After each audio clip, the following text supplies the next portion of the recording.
The Wizard of Oz. The Emerald City. When last gleam of light disappeared from the forest, the travelers camped under a large tree. Dorothy lit a fire, and the Scarecrow hurried up to collect some nuts for her supper. Next morning, the first thing Dorothy noticed was that the trees no longer met overhead. Perhaps, she thought, they were at last coming to the end of the forest. The travelers pressed on, and soon they came to a broad, fast-flowing river. They gasped with pleasure when they saw what was outside. It was a beautiful country of green meadows dotted with bright flowers. Trees laden with succulent fruit lined the road of yellow brick. "The Tin Man will have to build a raft so we can cross the river," said the Scarecrow. The Tin Man got to work with his axe, and some hours later the travelers stamped to a raft made from logs. The Tin Man and the Scarecrow held long poles to push the raft through the water. At first they managed quite well, but when they reached the middle of the river, the swift current swept the raft downstream, farther and farther away from the road of yellow brick. "We'll never get to the Emerald City if we do not stop the raft," said the Scarecrow. He then pushed very hard on his long pole, so hard that it stuck fast in the mud at the bottom of the river. Before he could pull it out again or let go, the raft was swept away, and the poor Scarecrow was left clinging to the pole in the middle of the swirling water. "Goodbye," he called after them.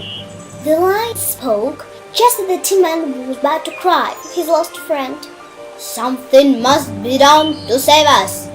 I think I can swim to the shore and pull the raft after me if you will only hold fast to the tip of my tail." The lion sprang into the water, and the Tin Man held on his tail.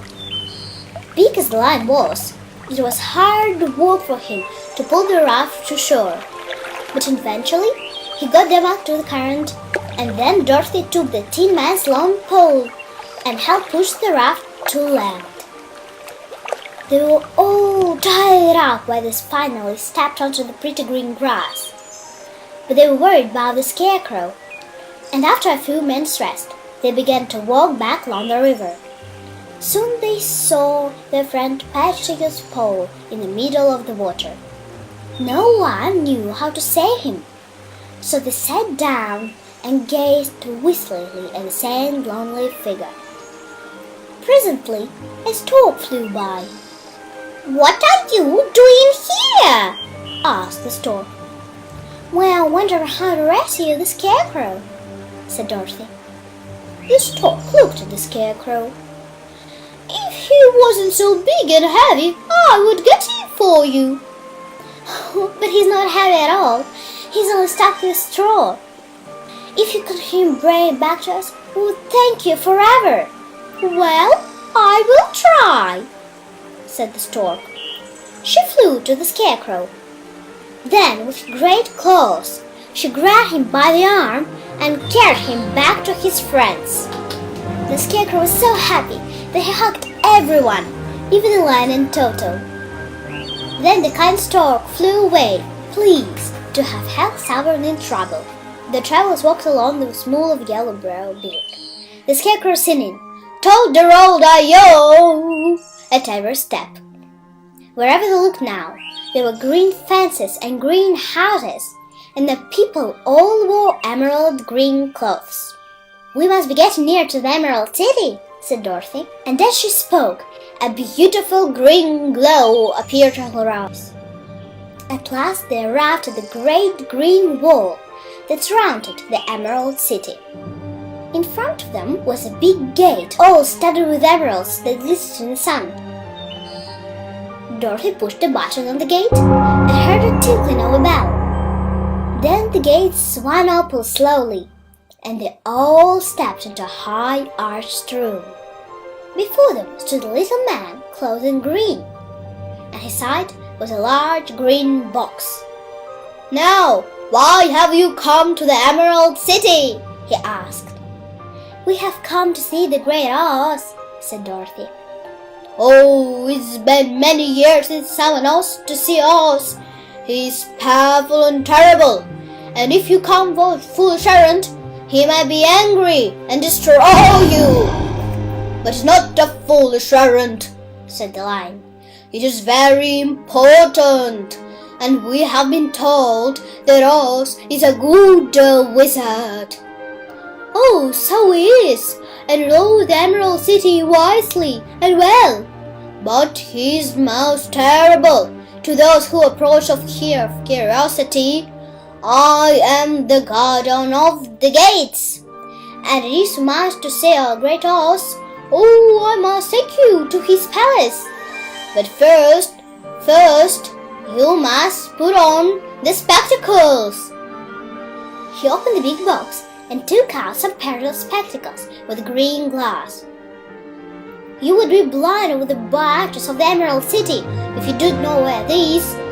When the city was first built, Oz ordered everyone to be locked into a pair, day and night.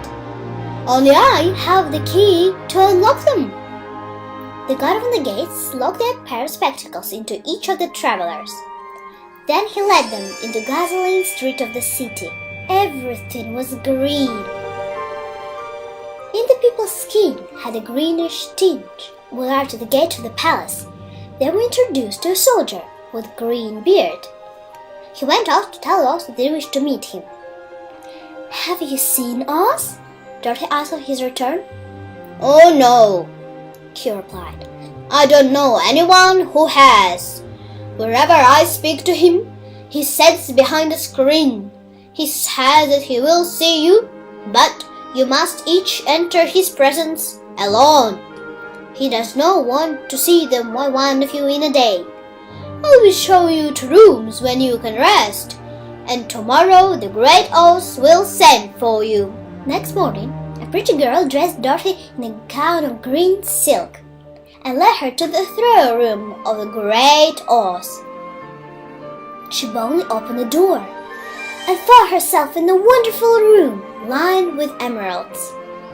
But what intrigued her more was a green marble throne, for sitting in the middle was an enormous hat. The eyes turned slowly and looked at her sharply and steadily. Then the mouth moved, and Dorothy heard a voice say, "I am Oz, the great and terrible. Who are you, and why have you come to see me?" It was not such an awful voice as she expected to come from the big hat. "I am Dorothy, the small and meek," she replied, "and I have come to you for help." The eyes looked at her forcefully. Then the voice asked her where she had got the silver shoes and a mark on her forehead. Dorothy told her story of how her house has landed on the wicked witch on the east and killed her.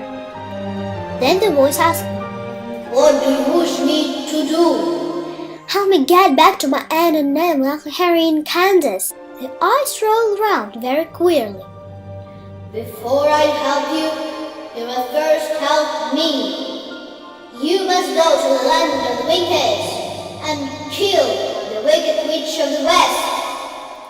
"Oh, but that's impossible!" "You kill the wicked witch of the east, and you wear the silver shoes that bear a powerful charm." Dorothy began to weep. "I never meant to kill her. If you, so great and terrible, cannot kill the wicked witch, will I ever do it?" "That is for you to decide. Now go, and do not ask to see me again until you have completed your task." Carefully, Dorothy left the throne room and went back to her friends. They were all very sorry when she heard her story, but there was nothing they could do to help her. Next day, the Scarecrow was led to the throne room. Instead of the hat, he saw a most beautiful lady, but she too said that Oz never helped anyone without getting something in return. The Scarecrow wanted brains. He will have to destroy the Wicked Witch of the West. Next, it was the turn of the Tin Man. He was confronted by a terrible beast, which was as big as an elephant and had 5 eyes, 5 arms, and 5 legs. He told the Tin Man that he would only gain a heart when he had told Dorothy killed the Wicked Witch of the West. The Lion was the last to visit Oz. When he stepped into the throne room, he was wheeled by almost seen by a ball of fire. I am Oz, great and terrible, the ball of fire said. Bring him the proof that the Wicked Witch of the West is dead, and I will give you courage. The friends got together to decide what to do next. There's only one thing we can do, said the Lion. We must go to the land of the Winkies, seek out the Wicked Witch, and destroy her. And very reluctantly, Dorothy, the Tin Man, and the Scarecrow all agreed.